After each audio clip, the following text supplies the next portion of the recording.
So this little half sheet of paper that you have is going to go on page 59 when we're done. And you don't have to fold or anything. That's why I made it a half sheet, so you can just stick it in there. And so we've talked about transformations a lot. They weren't new when we talked about them the first time together.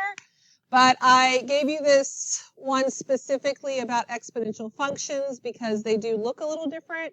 In my opinion, it makes it a little easier to see what affects x and what affects y, because any transformation that affects x is going to be up in the exponent, so you know exactly where it is, and if it's not in the exponent, then it's affecting y. So again, I think it's much easier to kind of grab that and see that. So if we have a vertical translation, thank you, vertical translation, then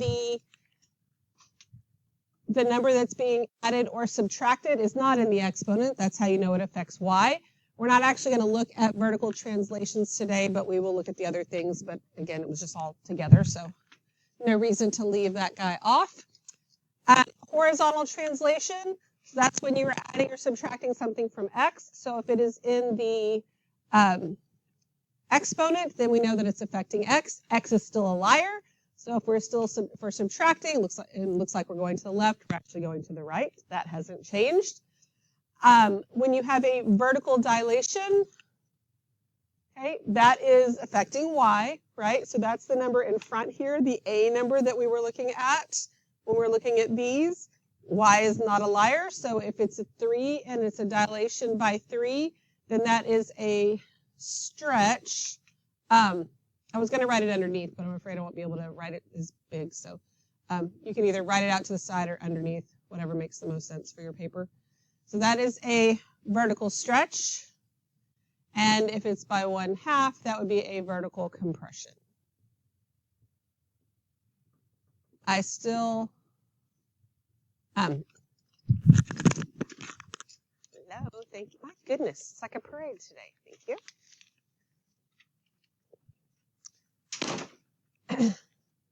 The AP language, still dilation in general, but it is important that you understand stretch and compression in those terms and what's happening there.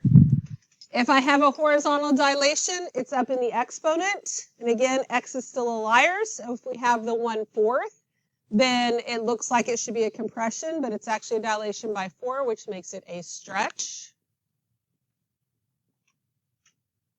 And if we have the 3, it's actually a dilation by 1/3, and that would be a compression. And I apologize if you don't have enough room to write all that, but I thought I was doing it there. Then our reflections, we know if the negative sign affects y, it's a reflection in the x-axis. So if that negative is not in the exponent, then that's affecting y. It's reflecting across x-axis. If the negative sign is in the exponent, I keep wanting to say numerator, so if I say that, I'm sorry, I'll fix myself. In the exponent, then it is a reflection across the y-axis. Now, of course, just having a negative, like that doesn't count as a negative, right? That's the subtraction. I think we know that. I don't think you're getting that stuff mixed up. So, everybody good on that? So that's just a little kind of quick review. You can keep that handy. Just tape it flat down on 59 when we get there. So grab your other sheet of paper, which will be going on page 60 when we are done.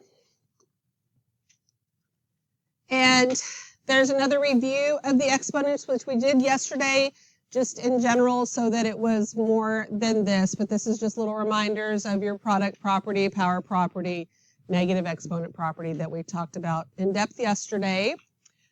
So the first thing we're going to do here is not really use our exponent rules, but we are just determining the horizontal transformations for each of them and describing what they are. Okay? So when we look at example 1a here, we have a horizontal what? It's a translation. And which way are we going? Left. Okay. So this is a horizontal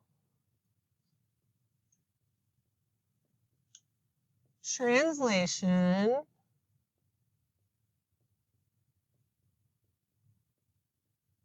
left 2. Okay. We all agree with that? Understand how that works? All right. So then on B, we have a horizontal what? It is a compression.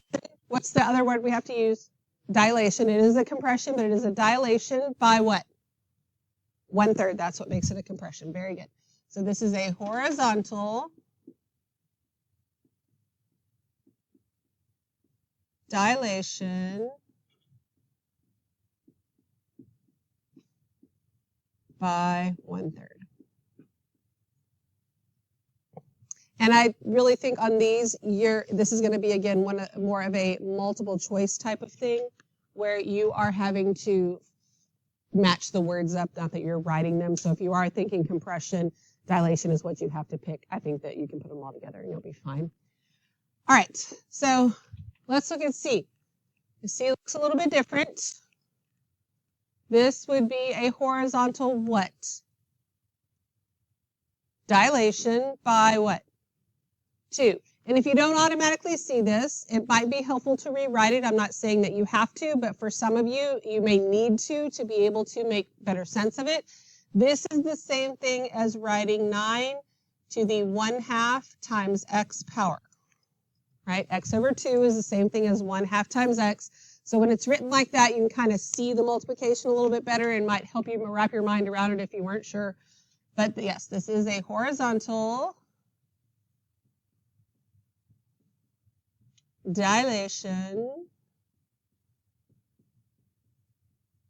by 2. So then is it a stretch or a compression? Stretch. Very good. All right, and then D is a horizontal what? Translation. Which way? Right. Horizontal translation right 1. Okay. What questions we got? You got a question? Ask me a question. Like, No, that is just so her question is, does the 4 a vertical dilation? And the answer is no, that is the base of the exponent.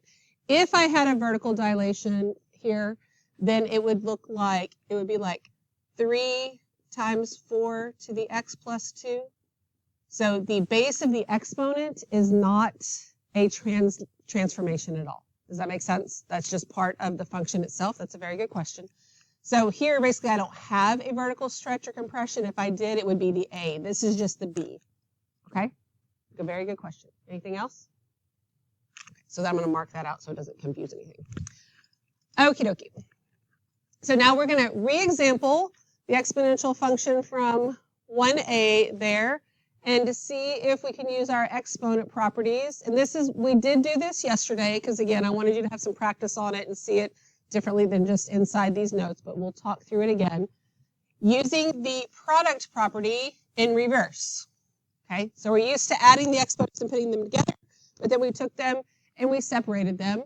So this 4 to the x plus 2 is the same as 4 to the x times 4 squared, which we can then rewrite like this. Okay, so then we have these two functions. We have this one, and it is equivalent to this one. They look completely different, and they look like they would graph completely different functions, but they actually graph the exact same thing. And you've seen things like that before, where you have lines in different forms, right? You graph both of them, and they're actually the exact same thing, even though at first glance you didn't notice it. Same type of thing is happening here, okay? So instead of having a horizontal translation, we have a vertical stretch, which is kind of what you were asking for. In this one, we actually have one. So here is our important idea for every horizontal translation of an exponential function is equivalent to a vertical dilation of an exponential function. Okay, so they all have like a partner. Okay, if we have a horizontal translation, there's another form that has a vertical dilation that'll graph the exact same thing. Okay, that's what's happening here. It's kind of what's being shown to you in this graph. So I have these blue graphs, These are all the exact same starting points, okay? They're all, this one right here is 2 to the x. So if I take 2 to the x and I do this, that's going to be a horizontal translation left 3. So if I shift it left 3, it looks like that. That makes sense, right? You can kind of see how it just scooted over. Or if I have this, this is a vertical dilation. So instead of thinking about scooting it over, we're going to take it and we're going to stretch it up. So where this point is at 1, it actually ends up being at 8. And when you stretch it up, it looks like this. They're actually both the exact same thing. Okay? Everybody good with that? See how that works? Okay. So this says each of the following exponential functions has a horizontal translation. For each one, we're going to write an equivalent representation that has a vertical dilation and no horizontal translation. So basically, we're going to switch it from one to the other. So if I have 2 to the x plus 3 power, I'm going to do the reverse of the product property, right? Which is going to make this 2 to the x times 2 cubed. Everybody understand how that's legal and what's happening there, right? Okay, so then 2 to the x is just 2 to the x, but what is 2 cubed? 8. So f of x is equal to 8 times 2 to the x power. And that actually is this graph right here. That's what these two are, beginning and the end, and they're the exact same thing. Okay? Everybody okay with that? All right. So then we have this next one. So to split this up, this is going to give me 3 to the x times 3 to the negative 2 power. Right? Everybody good with that? Okay, so 3 to the x is just 3 to the x. What is 3 to the negative 2 power? 1 over 9. Good. So that means that g of x is equal to 1 over 9. I don't know why I just wrote a 2. 1 over 9 times 3 to the x power. And in no universe is it acceptable for you to multiply the 2 times 8 here or the 1/9 times 3 here, right? Because that other one has an exponent on it. So don't be making up math. We all good? Okay. So for C, this 4 out here, I already have a vertical stretch. He is just going to hang out and wait for everything else to happen. And so when I split this up, this becomes 3 to the x times 3 to the second. So 3 to the x is 3 to the x because it has an exponent on it, right? But the 4 and the 3 squared are just plain old numbers, and they're okay to relate to each other. So what is 3 squared? 9. K to the x is equal to, so this 9, I can multiply by the 4, because again, they're just plain old numbers, and it's totally legal. That gives me 36, and then 3 is the base, x is the exponent. What questions do you have? Okay. Now, D has a little asterisk on there because I added this question and the directions are different, but there wasn't a whole lot of room on here. And y'all don't really read directions anyway, so I didn't waste my time trying to make them fit. We're basically doing the opposite. Okay, we're making an equivalent representation, but instead of taking it from a horizontal translation to a vertical dilation, we're taking it from a dilation to the translation, because we have to be able to do it both ways. I do think on this one here, because once you see a fraction, some of your little brains start to fizzle out. Just let's rewrite it so it looks more like all the rest of them that we have seen. If I take 2 to the x and divide it by 32, it is the exact same thing as taking 1 over 32 and multiplying it by 2 to the x power. But when we see it this way, this is actually the a times b to the x form, and then all of our rules will make a little bit more sense as we go through things, okay? So now not every single function that we have like this isn't going to work as easily as this does. What I want to see is, can I take that 32, and is that 2 to some power, right? Is 32, it's 2 to what power?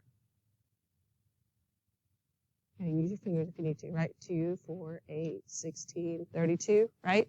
So 2 to the 5th is 32. We agree with that? Okay, so that means that this is going to be a little helpful here because I can get a base of 2 there. So I'm going to rewrite this as 1 over 2 to the 5th times 2 to the x power. But I don't really want 1 over 2 to the 5th. I want like 2 to some exponent. So how can I rewrite that first thing? Negative 5. Good. So this can be 2 to the negative 5 power times 2 to the x. See where we're going with this here? And so then h of x equals 2 to the x minus 5 power. Well, you don't really have to have the parentheses there, but whether they're there or not, you're fine. What questions do you have? We good? You see how to go either direction? Now, if this was like 1 over, I don't know, 25, and so we ended up with 5 squared, and that my bases would be different, then I wouldn't be able to combine them. That's what I meant by you can't do it on every single thing that ever happens. So if I couldn't get 2 to some power, then it wouldn't have been very helpful there. But most of these that you see where that's expected of you, you should be able to do it, or nobody's going to ask you to do it. Okay? Any questions at all? Okay, good deal. All right, so flip it over here. So now we can also do this with the power property of exponents to show that every horizontal dilation is equivalent to changing the base of the exponential function. So we have 2 to the x again. So all of my blue ones are going to be the same here, right? And then if I have 2 to the 3x power, that is a horizontal what? Dilation. It says it right above it too. Horizontal dilation by what? 1/3. So that actually makes it a compression, right? So you can see how this got squeezed into the middle. But there's a way I can rewrite that to get just 8 to the x power and just have a different base where from the beginning it looks exactly the same. Okay? And this is how that would work. If I have g of x equals 2 to the 3x power. Oy. Just hit the wrong thing, of course. Anytime I move that, I can't ever get it back. There we go. That's an x, but I'm too close to the edge. It won't let me write it. It looks like a y. I don't think I can. Well, there you go. 3 to the x. Okay. I can rewrite this as 2 to the 3rd to the x power. See how that's a power to a power, right? And then what is 2 to the 3rd? 8. That's how we get g of x equals 8 to the x power.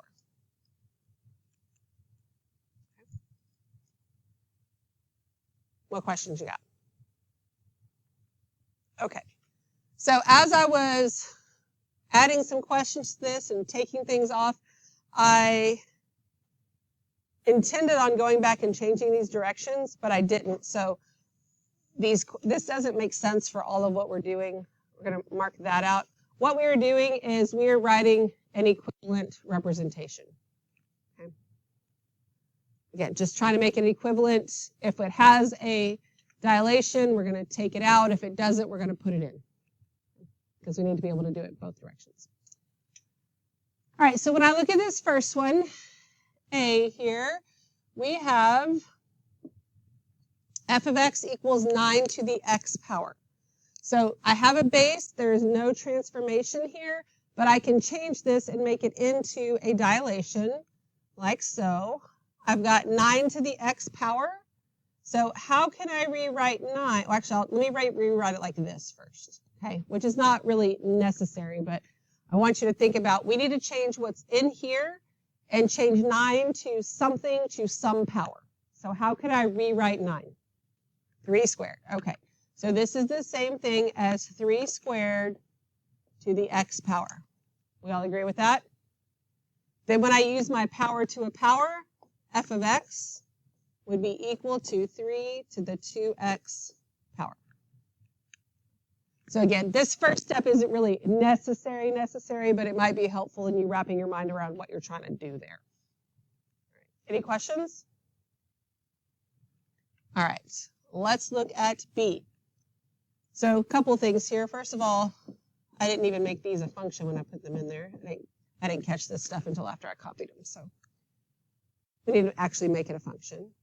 And then I think I would rewrite this, f of x equals 16 to the 1/2 x power, right? Instead of x over 2, which is the simplified way to write it and how in the end it'll probably be written, but that way you can see the dilation better. You could also make it into a power to a power easier. So this could be 16 to the 1/2 power to the x power, right? Just undoing the power to a power. And then what is 16 to the 1/2 power? 4, because it's the same thing as the square root, right? So that means that f of x is equal to 4 to the x power.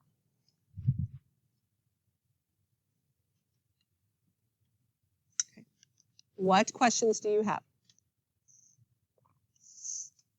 Nothing? Okay.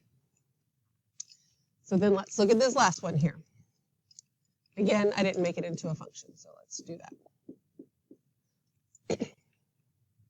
So I'm going to start off by rewriting that dilation as a power to a power. So this will be equal to 4 times 3 squared to the x power. Okay. Those so far, like at every step, it's equivalent. We're just trying to simplify the equivalent part of it. And then what is 3 squared?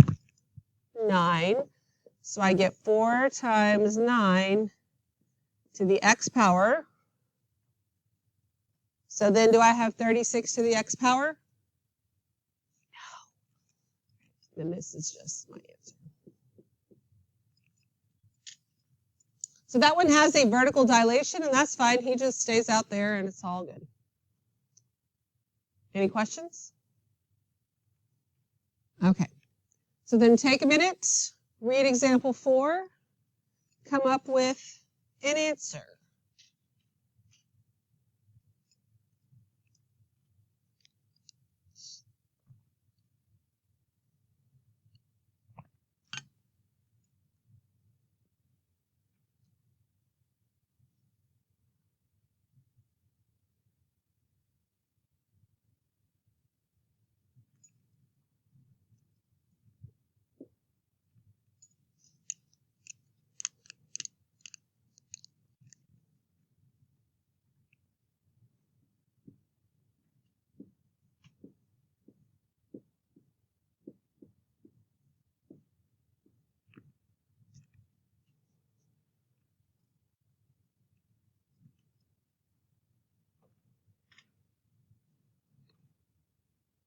All right. What do we think it is? D? Good. Do you understand why C is there? Have you ever taken something you're trying to square and just multiplied it by 2? Not because you're stupid or because that's what you think is supposed to happen, just because sometimes your brain does weird things. I mean, it's possible. And then there's other weird things you could do to get the others, but it's D. Are we good on that? All right. So take a look at example 5. I'll give you a little bit longer on example 5.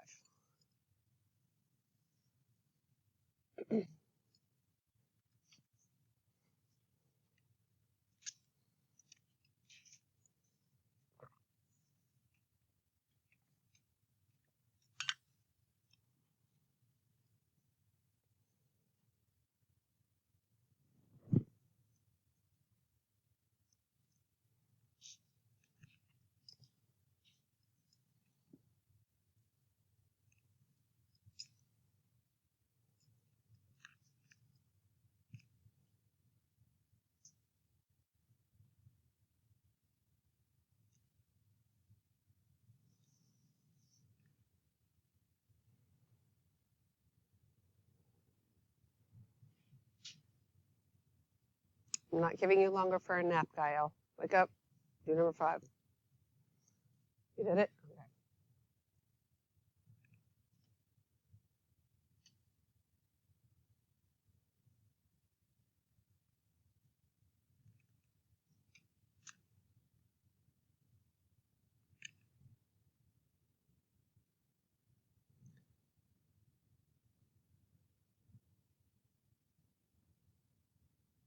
All right, so there are 2 schools of thought on multiple choice questions.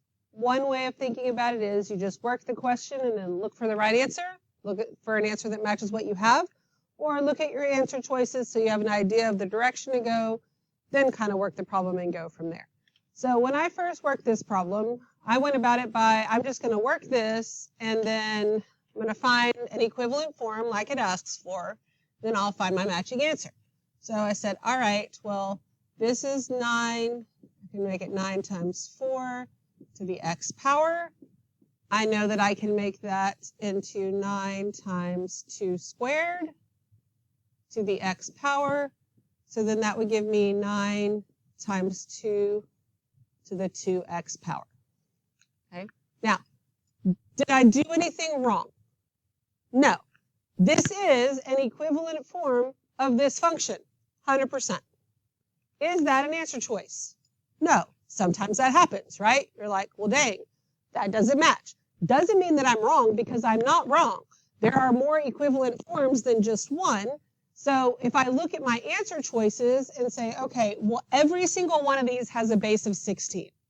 So I'm going to take this and say, all right, I'm going to do 9 times 16 to some power to the x power. And then I need this inside of here to give me 4. What power of 16 is going to give me 4? 1/2. So this gives me 1/2. And then that gives me 9 times 16 to the 1/2 times x power, which is then your x over 2, which makes that c. Okay? What questions do you have? Okay, so there's really an infinite amount of forms I could make, but, you know, just because you're thinking about going down one road doesn't mean that that's really where the question's trying to lead you. All right, what questions you got? Anything? Awesome. All right, so then get these in your ISN on 49 and 50.